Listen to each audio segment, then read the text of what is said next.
Good morning to everyone, and congratulations and thanks to the organizer of this impressive conference. My paper concerns a quite specific aspect, the presence of Bach in Pietro Grossi's work between the 60s and the 80s, a presence that I propose to call ComputerBach, in line with the expression computer music used by Grossi himself. First of all, an intentionally autobiographical premise.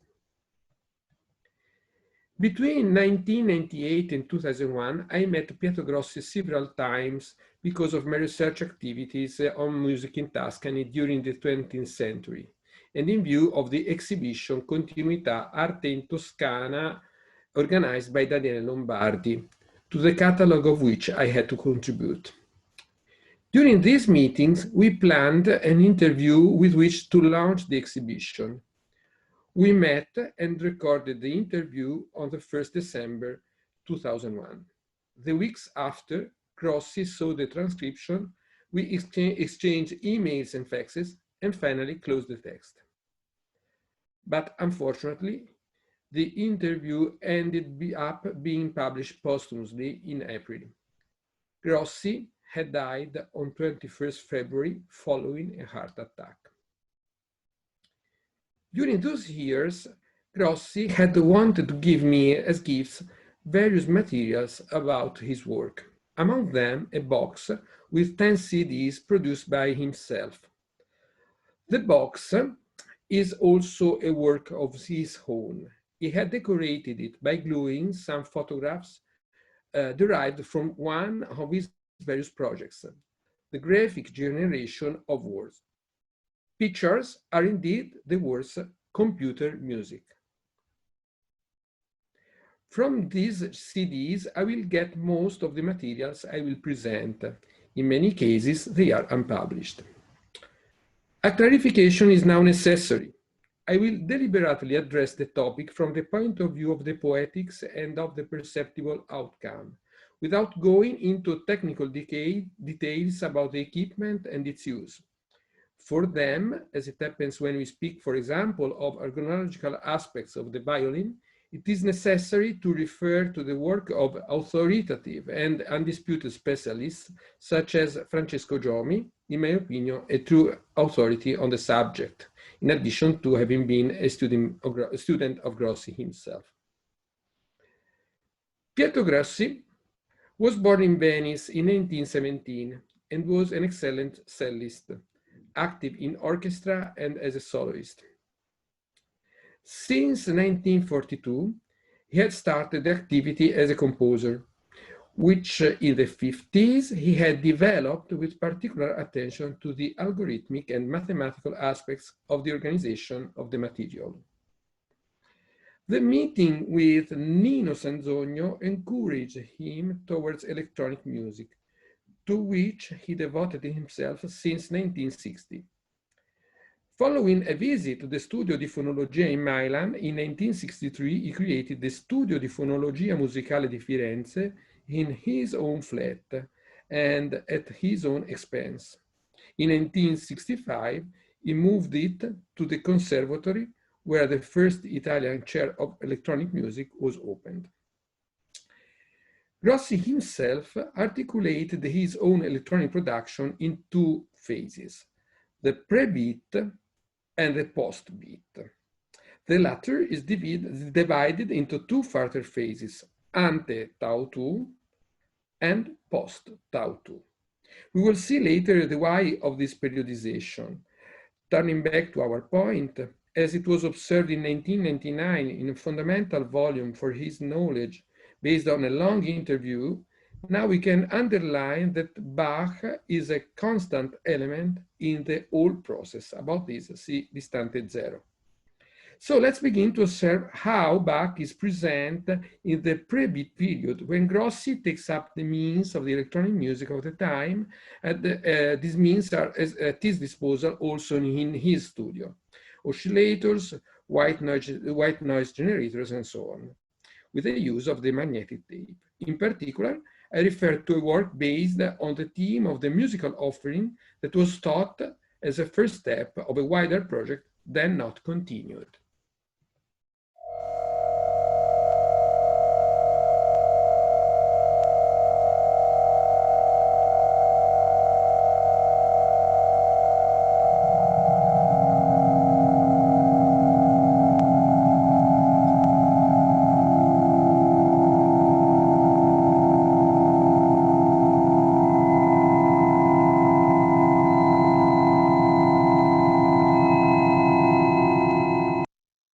(1967) is the year of the turning point.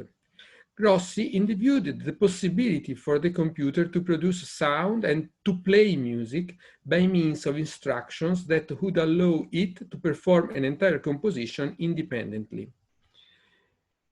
In an article on the newspaper La Stampa, he himself explained the basic principle based on the binary language in impulses starting from the bits, positive or null, of the computer, and the acoustic signal that is obtained by sending this kind of information to an amplifier that translates it from an electronic signal to an acoustic signal. From these arose the first experiments based on the sound obtained with the procedure just described. Grossi called this sound the worst sound, but the most beautiful sound because of the possibilities it opened. Let's now listen to the fifth capriccio by Paganini performed by the computer in 1967. This is the first piece of classical music performed with the computer.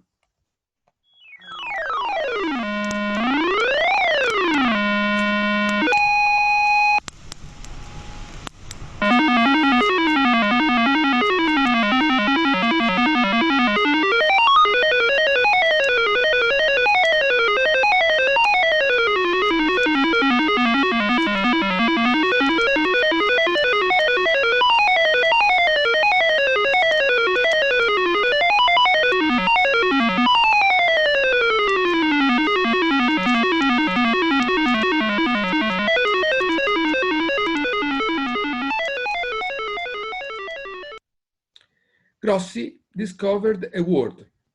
The use of the computer, the speed with which it could be equipped with instructions for a performance, offered extraordinary creative possibilities far beyond the mere performing music from the past.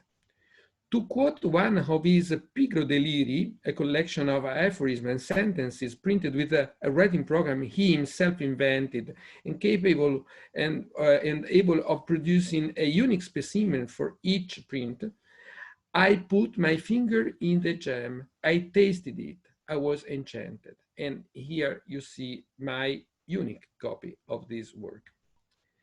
Here is what happens with the canon from musical offering in a performance of the era pre-Tau 2. We hear this by means of an external resource.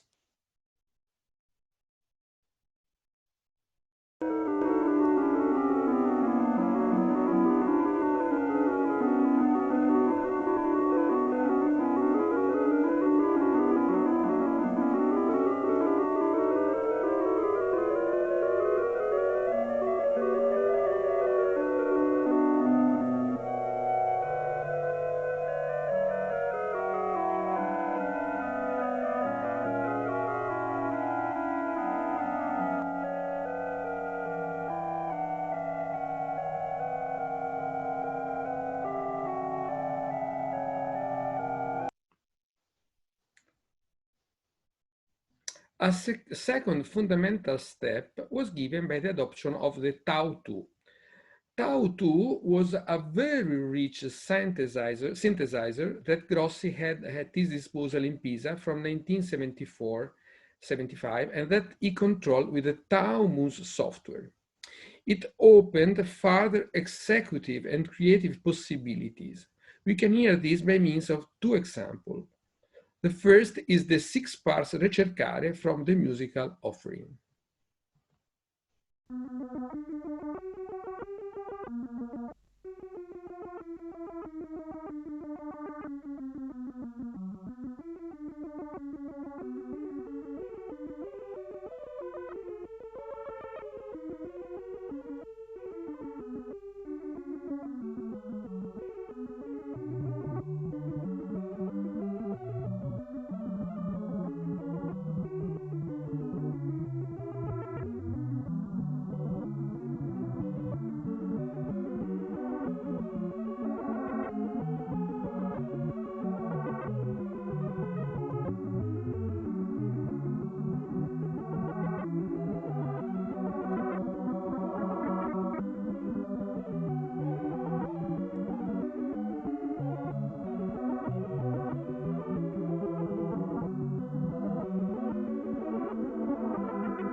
The second example is a visionary realization of the art of the fugue.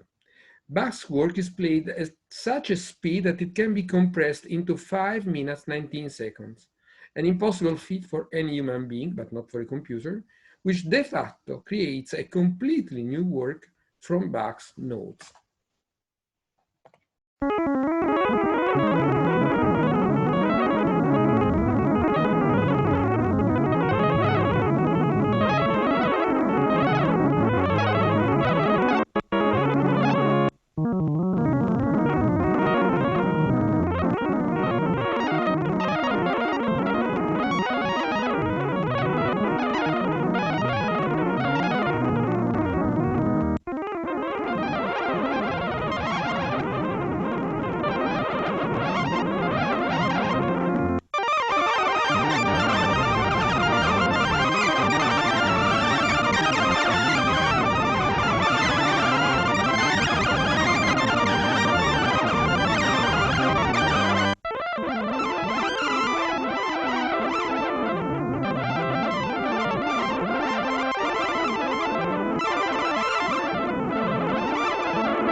But why does Bach return so often in Grossi world, beside the musical offering, the art of the fugue, preludes and fugue from the well-tempered clavier, the Goldberg variation, as well as other small pieces?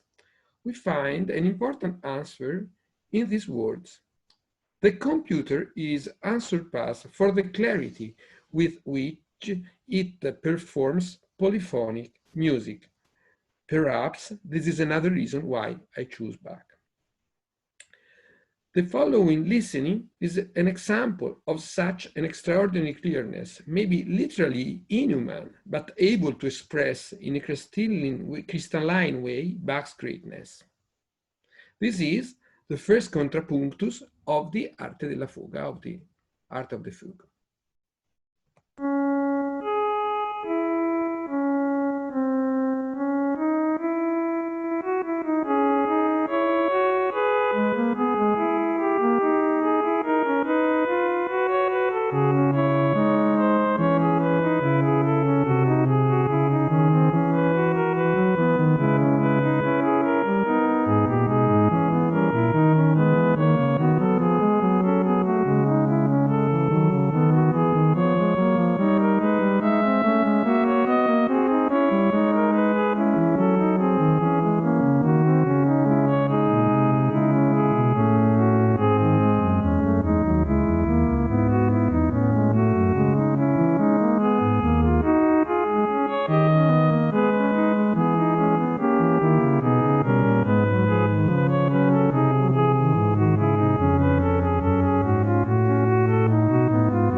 To conclude and grasp to the deep and humanistic sense of all these operations, it can be useful to recall what Grossi said in the interview I mentioned at the beginning.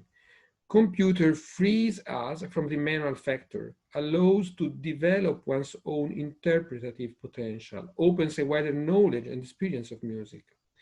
And in answer to my question about the risk that the human being would underlie in the future to the machines, in 2001, we were all fresh in Matrix vision, he added, when I presented my first program, I expected that man would control the computer in whole, in part, or not at all. But even when he did not control it, that is, even when he does not control it, I, that is, we can add a human being, had created the program. which can also be said with the efficient synthesis of one of his most famous pigro deliri.